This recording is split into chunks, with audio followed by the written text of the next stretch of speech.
Strongly bearish HOLO stock lost 8.5% yesterday, the 28th of March 2025. We have seen what has happened to MLGO. MLGO has gained over 590% since the 21st of March. That's a week ago. We have actually seen it even print even more gains, way beyond 500%, intraday, obviously. But going by all of that, do you think that pump will come to HOLO stock? Given that HOLO is no longer a low float, we're talking about floats in the hundreds of millions of shares. But I believe while they had that while they had those millions of shares, it actually did spike to the highs of around 6.48. I want to believe that when it got to this level, $6.48 as of December the 30th, it still had this many shares. I want to believe it did so. So going by that, the fact that it has actually printed these, warrants one to say that it can do it again. You know, so we have been able to feed some data we have about Holo into Claude, and where it has come up with this summary. It's saying here that we asked what's the probability of a 70 to 200% price spike for Holo, and it read out and said for a 70% spike, the price would need to reach approximately 1.38, and for a 200% spike, it would reach approximately 2.43. We have actually seen here that it has actually printed not some even prices that are close to 70%. We have this 1.21 was printed exactly. Okay, that's the same day that MLGO started to spike. The same day that its own spike began.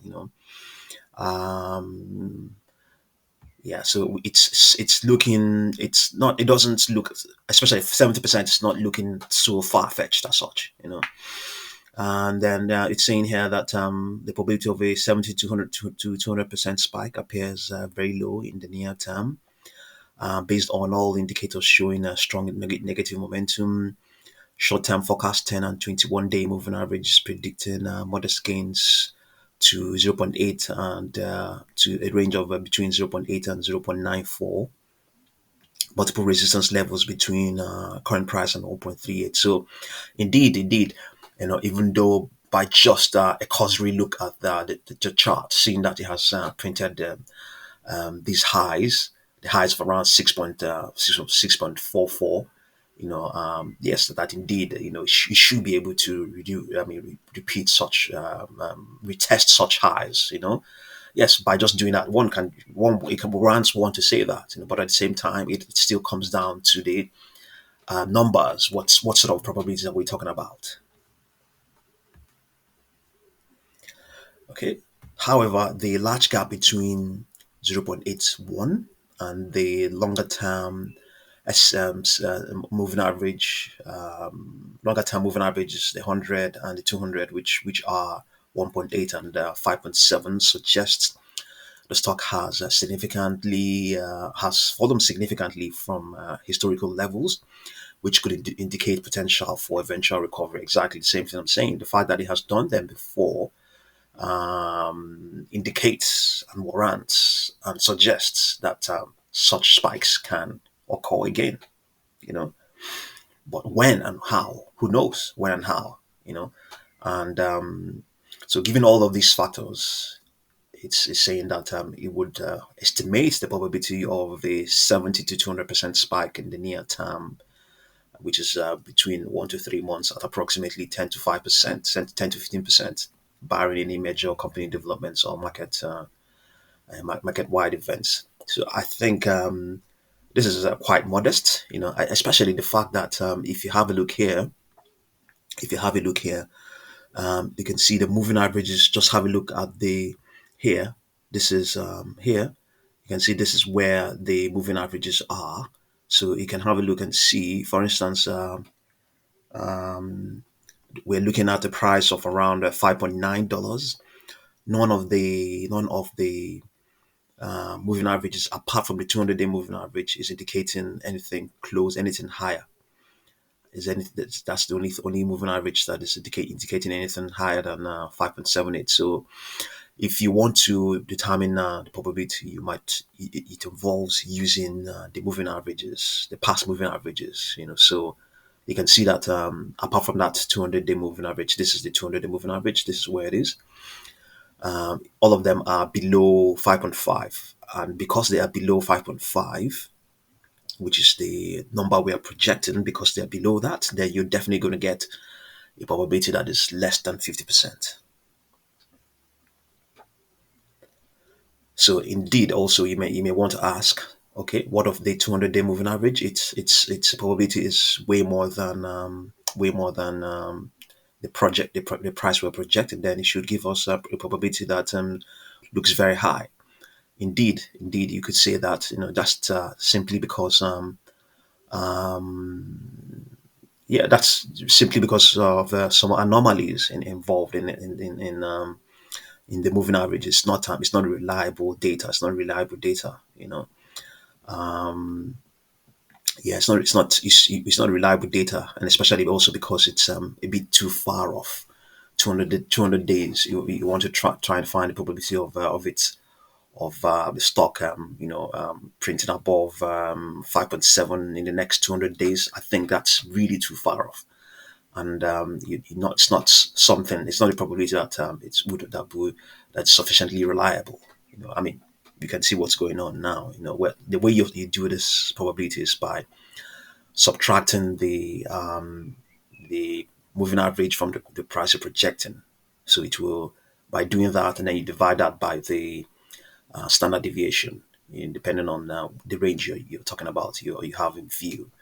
So this will all of these determine the sort of probabilities you'll be getting. So this should give you probabilities that are way more than 100%, and obviously probabilities 100%. Probabilities are between 0 and 100.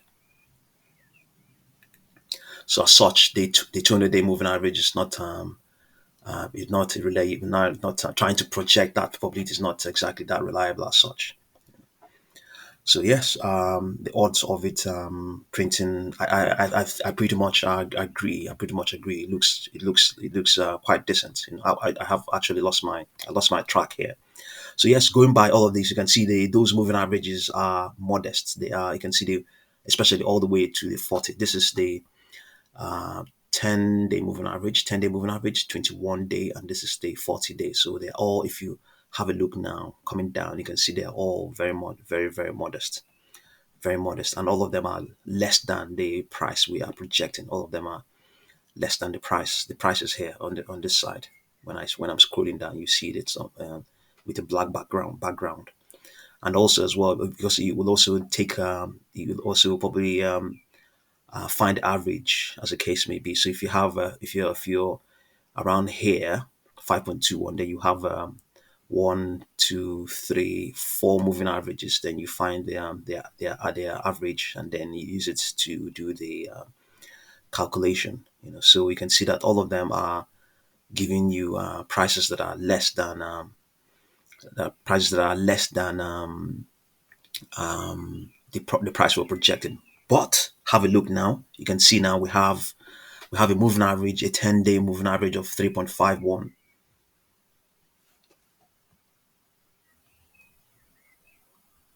Yeah, we have a 10-day moving average of 3.51. So if you use that alone, if you use 3.51 alone, we're trying to find the probability of it printing above $2.58. If you use that moving average alone on its own, you're going to get a probability of more than 50%. We're going to get a probability of more than 50%.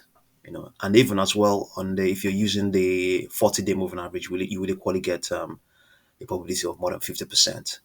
But let's see now what it says over here, because we have to find the average. It wouldn't be enough to just conclude there. We can see now here we have 1.47. So by the time you do that, you find the average of those two moving averages, you most certainly have something less than 2.58. You know. So yeah, but if you just want to use this alone, you have 3.51. Would you be comfortable to say that that figure is enough for you? Will you convince yourself that 3.51 is enough for you, when you know that there's also another moving average here saying something else, that some saying something less, something saying indicating a value that will moderate that very high moving average. Yeah, given all of this, I think to some extent, I think I agree. And within 10 to 15%, a lot of probabilities can happen. Within this 10.15%, a lot can happen. You know,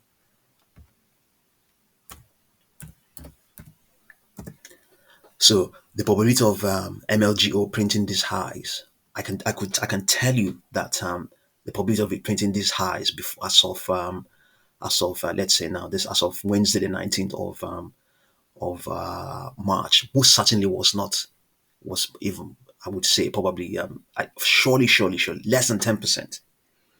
They were surely less than 10%. They probably those probabilities were there. At least getting to this sort of level to 6.3, the probability of it getting there was there. Was decent. It's just because it has printed it already. But for it to print anything more than 9.9, anything close to 9.9, to say the least, most certainly was totally less than 10%, even probably less than 1%. But you can see within all of that, it has actually done so. And indeed, as well, MLGO is not a perfect example, because MLGO is a low float stock. It's a low float stock. So these are also the other factors that you can't sufficiently simulate.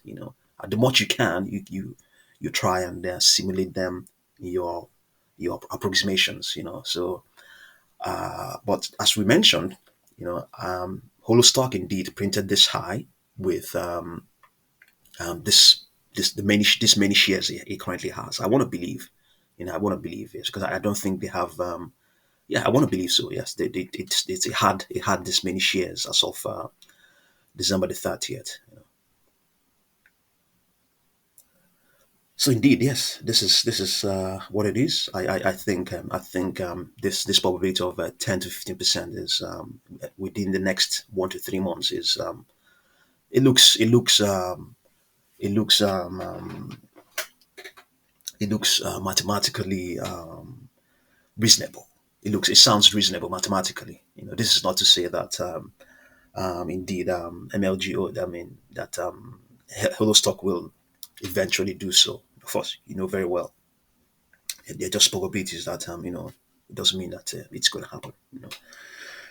Yeah. So have a look and see what you make of Holo stock, and just be careful.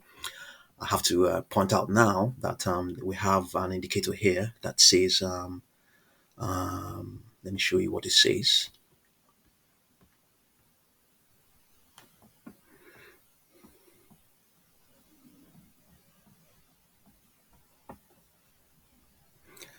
Let's see.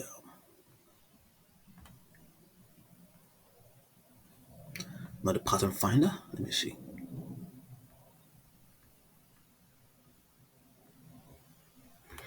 Let me see what this indicator says here. Let's see. Just be patient with me.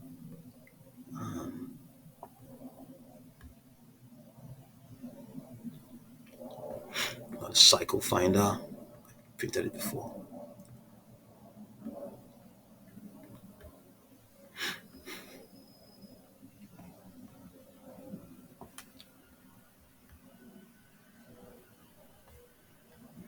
Okay, you can see this is the market flow. There's an indicator here. You can see here it says when it gets to 1.25, it's suggesting that you short the stock, and then when it gets to 0.6522, you buy the stock. So this is just an indication that any spike, just have to be careful if you're involved in it. If it does happen, just be really careful. This there's a good chance that anything rising from 1.25, it becomes really risky to get involved in, as things stand right now. But indeed, this is just as things stand right now. But when the market changes, this all of these may change, and there's also no guarantee that this will actually work very well, or that it works very well. So yeah, see what you make of Holo stock, and thank you very much for watching this video.